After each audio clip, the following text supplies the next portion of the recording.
साहित्य लहर में आपका स्वागत है। आज आप सुनेंगे मालती जोशी जी की कहानी इतिश्री।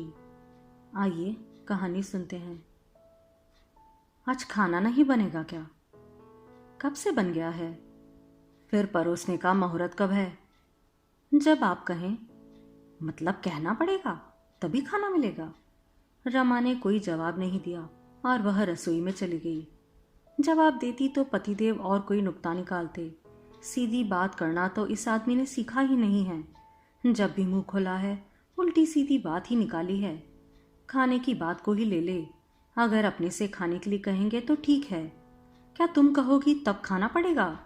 तुम्हें तो बस काम निपटाने की पड़ी रहती है, चाहे सामने वाले को भूख हो या ना हो। इसलिए आजकल वह बुलाती नहीं है, जब कहते हैं तभी परोसती है। थाली लगाकर उसने आवाज दी, आ जाइए। पतिदेव आकर बैठ गए। आते ही पूछा, तुम्हारी थाली कहाँ है? मैं बेटू के साथ खा लूंगी। वे हजरत पूरे शहर की खाक छानकर आधी रात को लौटेगा, तब तक भूखी बैठी रहोगी? मुझे आदत है। अच्छा, आपकी माँ आपके लिए आधी आधी रात तक खाने के लिए बैठी रहती थी। आप दोनों से पहले मेरे खाने का तो सवाल ही नहीं उठता था। चाहे गोद में बच्चा हो या पेट में, मुझे तो रुकना ही पड़ता था। मेरी माँ को मरे कई बरस हो गए हैं, उसे क्यों कोस रही हो? कोस नहीं रही हूँ, आपको याद भर दिला रही हूँ कि बेटा भूखा रहे तो माँ के गले से ग्रास नहीं उतरता। दरअसल वह कहना चाहती थी कि रात रात भर रमी खेलने वाले बेटे के लिए माँ भूखी रह सकती है, तो मेरा बेटा फिर भी कुछ कर रहा है। पर उसने यह नहीं कहा, अच्छा खासा महाभारत हो जाता। इतने दिनों से इंटर कॉलेज ड्रामा कंपटीशन चल रहे थे। आज उसका रिजल्ट था। उसका मन उधर ही लगा हुआ था। 2-3 बार पतिदेव ने टोक भी दिया, ध्यान किधर है तुम्हारा? कब से दाल मांग रहा हूं। उसके कान मोबाइल पर लगे हुए थे। घंटी बजते ही वह दौड़ पड़ी। फोन मुकुल का ही था। मम्मा, बधाई हो, आपके बेटे को बेस्ट एक्टर का अवार्ड मिला है। सच? खुशी से उनकी आंखें छलक आई। हाँ, और हमारा नाटक सेकंड आया है। बेटा, कोई दुकान खुली हो तो पाव भर मिठाई लेते आना, ठाकुर जी का भोग लगा दूंगी। ठीक है मम्मा। आवाज कैसी आ रही है? तुम्हारे पिताजी खाने पर बैठे हैं, थाली पीट रहे हैं। माँ जाओ, उन्हें अटेंड करो, नहीं तो हंगामा मचा देंगे। रसोई में आते ही उसने कहा, थाली क्यों बजा रहे थे? तुम बीच में कहाँ गायब हो गई थी? सब कुछ सामने तो रखा था। तुम कौन सा पहाड़ खोदने गई थी? फोन लेने गई थी। ऐसा किस लाट साहब का फोन था कि तुम्हें यह भी याद नहीं रहा कि मैं थाली पर बैठा हूं? बेटू का फोन था। और फिर उसने हर्ष होकर कहा, आज ड्रामा कंपटीशन का रिजल्ट था ना, आपके बेटे को बेस्ट एक्टर का अवार्ड मिला है। तुम तो ऐसे हुलस रही हो जैसे तुम्हारा बेटा दिलीप कुमार बन गया हो। आज की तारीख में तो मेरे लिए वही दिलीप कुमार है। और फिर अनुनय भरे स्वर में बोली, देखिए, आपसे एक रिक्वेस्ट है, आज वह घर लौटे तो उसे रोज की तरह बहसबाजी मत कीजिए। उसकी सारी खुशियों पर पानी फिर जाएगा। ये आपका हुक्म है जो मानना पड़ेगा? नहीं, ये मेरी रिक्वेस्ट है, हाथ जोड़कर विनती है। तुम माँ बेटों को मेरा बोलना इतना बुरा लगता है? आपका बोलना ही इतना कड़वा है तो बुरा तो लगेगा ही। और हम दोनों को ही नहीं, आपकी लाडली को भी आपका बोलना अच्छा नहीं लगता। अच्छा, अभी 2 दिन पहले उसका फोन आया था। कह रही थी कि पापा से कहो जो कुछ कहना है मुझसे कहे, नवीन से बात ना करे प्लीज। कह रही थी, पापा तो कह सुनकर अलग हो जाते हैं, उसका ताप मुझे झेलना पड़ता है। अगले 4-5 दिन घर में तनाव का वातावरण बना रहता है। आपने नवीन को फोन किया था? हाँ, किया था। किसी से डरता हूं क्या? फोन क्यों किया था? उसका बाप गांव की जमीन बेच रहा है, तो पूछ रहा था कि तुम्हारे हिस्से कुछ आया या तुम्हारा कलकत्ता वाला भाई सब बटोर ले गया। आपको यह सब पूछने की क्या जरूरत थी? यह उनका घरेलू मामला है। उस घर में मेरी बेटी ब्याही है, लेकिन आपकी ये बात आपकी बेटी के खिलाफ ही हो सकती है। घर वाले तो यही समझेंगे कि उसने यह सब पूछवाया होगा। कह रही थी कि इसी बात के कारण घर में भारी कलह हो गया। देखिए, आपकी अच्छी बुरी बातें हम घर वाले झेल लेते हैं, झेलनी ही पड़ती है, लेकिन दामाद आपकी बात क्यों सुनेगा? उसने पलटकर कुछ जवाब दे दिया तो आपकी क्या इज्जत रह जाएगी? तुम्हें क्या लगता है वह नालायक चुप रह गया होगा? जानती हो उसने क्या कहा? क्या कहा? उसने कहा, मेरे पिता अभी जीवित है, बंटवारे की नौबत नहीं आई है, पर आप घर का सौदा करते समय बेटी को याद रखिएगा, उसका हिस्सा मत टकार जाना। उस नालायक को कैसे पता चला कि मैं घर बेच रहा हूं? आप घर बेच रहे हैं? पतिदेव एकदम चौंके। अनजाने अनचाहे उनके मुंह से सच निकल गया। अपने को संभालते हुए बोले, बिल्डर को दे रहा हूं। इस पुराने घर की साज संभाल अब मेरे बस की नहीं। बिल्डर इसे नई शक्ल सूरत दे देगा, अपने लिए एक फ्लैट भी दे देगा, और तब तक के रहने के लिए भी व्यवस्था करके देगा। और वे उठ गए। रमा दोनों हाथों से सिर दिए बैठी रही। घर बेचने की बात पर रमा को कोई आश्चर्य नहीं हुआ। पति की पिछली कारगुजारी को देखते हुए लगता था यह अब तक तो हो जाना चाहिए था। उसे कोई मोह नहीं था, बस वह यही चाहती थी कि बेटे की नौकरी लगने तक सिर पर छत बनी रहे। उसके बाद वह घर का मुंह नहीं देखेगी, ना घर वाले का। बिल्डर वाली बात पर भी उसे खास भरोसा नहीं था। यह आदमी किसी भी दिन उसे सड़क पर खड़ा कर सकता था, वह जानती है। बहुत पुरानी एक बात याद आ गई। शहर के बाहर उन लोगों का आम का बगीचा था। अक्सर परिवार के साथ, मित्रों के साथ, सखियों के साथ वहां पिकनिक मनाने जाते थे। आम के मौसम में इतने आम आते थे कि अचार मुरब्बे से बर्नियां भर जाती थी। ढेर आम टोकरियों में भर भर कर मोहल्ले में रिश्तेदारों में बंटते थे। एक बार पूरा सीजन निकल गया, घर पर एक आम नहीं आया। उस समय उनकी सास जीवित थी। वे ताव खाकर एक दिन ठेकेदार के घर पहुंच गई और उसे खूब खरी खोटी सुनाई। उसने पांव पकड़ लिए, बोला, माँ जी, मैं नौकर आदमी हूँ, मालिक की आज्ञा के बिना आपको आम कैसे दे सकता हूँ? घर पर देने के लिए भी मालिक की आज्ञा चाहिए? ठेकेदार समझ गया, बोला, आपको शायद पता नहीं है, भैया ने बाग बेच दिया है, नए मालिक ने मुझे रख लिया है, यही मेहरबानी है। माँ जी तो सन्न रह गई। ठेकेदार ने टोकरी भर आम थैली में भरकर उन्हें देना चाहे तो वे वहीं पटक कर चली आई। घर आकर बेटे को आड़े हाथ तो लिया तो उन्होंने अत्यंत निर्लिप्त भाव से कह दिया, बाबूजी की 13वीं का कर्ज चुकाना था, इसलिए बेच दिया। तुम्हारे बाबूजी को गुजरे 3 बरस हो गए हैं। हाँ, तो इन 3 वर्षों में सूद मूल से ज्यादा हो गया तो क्या करता? बेटे की सफाई गोई पर माँ जी चकित रह गई। फिर बोली, देखो, एक बात आज ध्यान से सुन लो, मेरी 13वीं पर तुम कोई कर्ज नहीं उठाओगे, समझे? जब मेरी अस्थियां सिराने जाओगे वहीं 2-4 ब्राह्मणों को जिमा देना, समझे? इतना कहकर भी वे आश्वस्त नहीं हुई। एक दिन पोटली भरकर नोट रमा को थमाते हुए बोली, संभल कर रखना, उसे हवा भी मत लगने देना। ये इतने सारे रुपए कहाँ के लिए? मेरी अंत्येष्टि के लिए, मेरी लकड़ी के लिए चंदा करके मुझे बेइज्जत मत करना।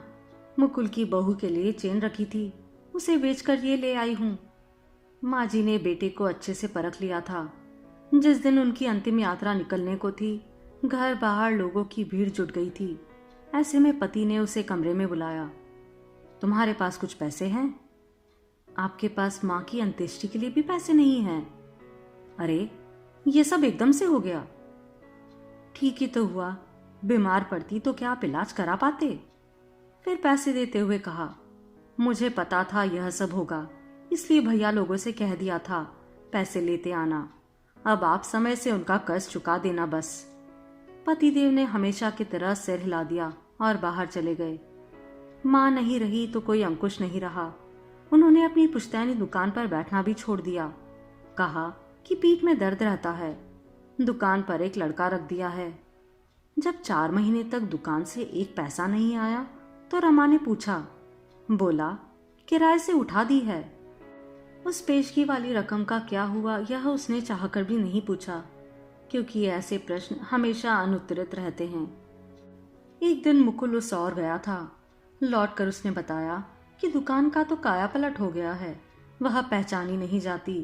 Cosmetic, artificial jewellery, greeting cards, महंगे खिलौने, गिफ्ट आइटम, पता नहीं क्या क्या है उसमें।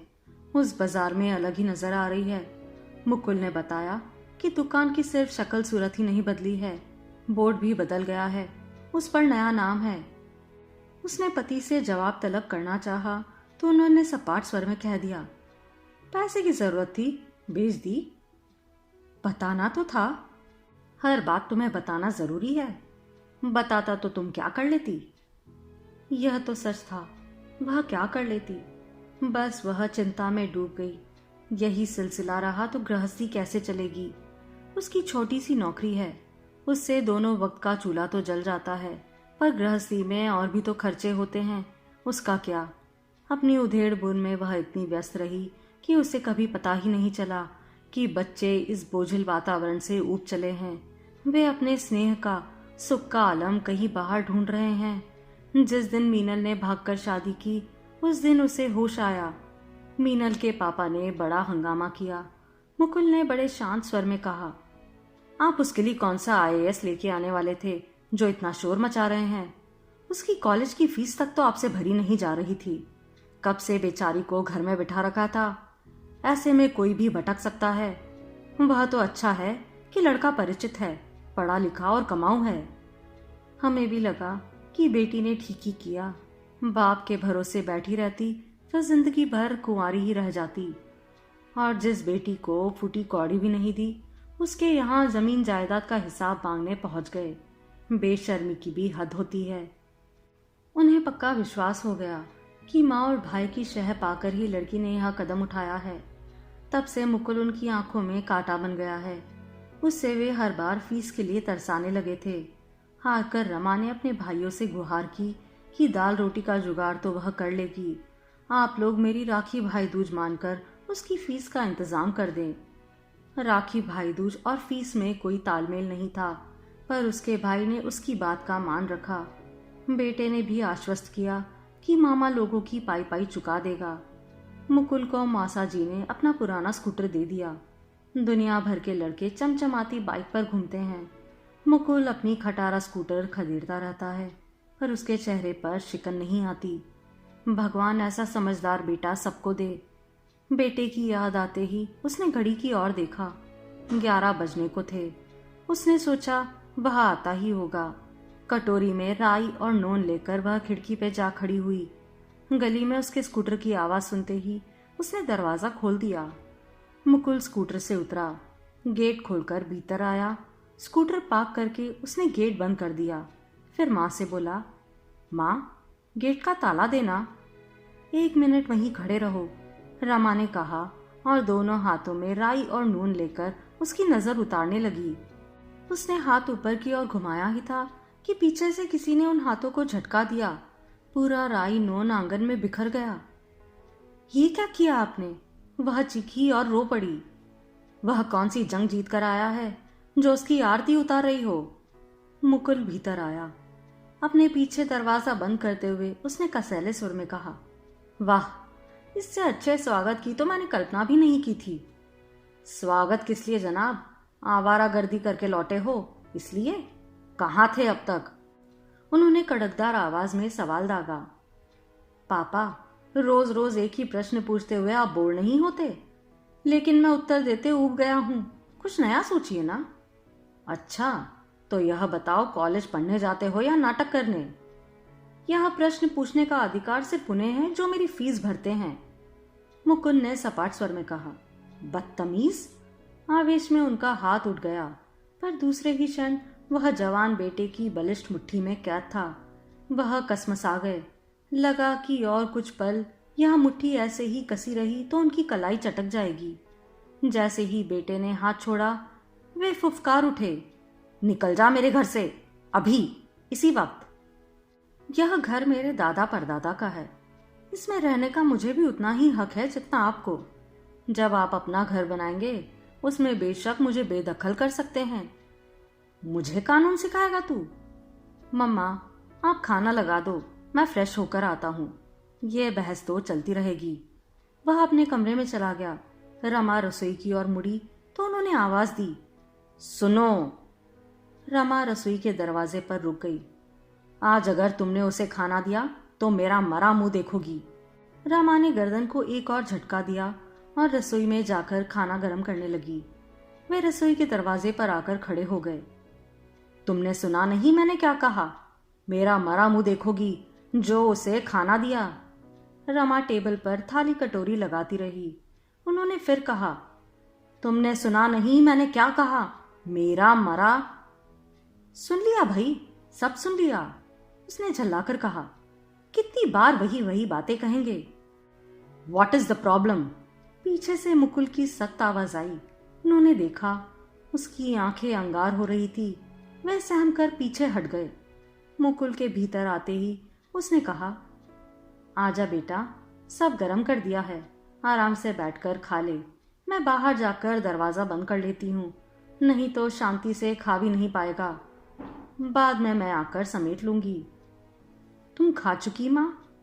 हाँ बेटा, मुझे लगा तुम लेट हो जाओगे इसलिए खा लिया। अब तुम आराम से बैठकर खाओ। कहते हुए वह बाहर निकल आई और उसने दरवाजा बंद कर लिया।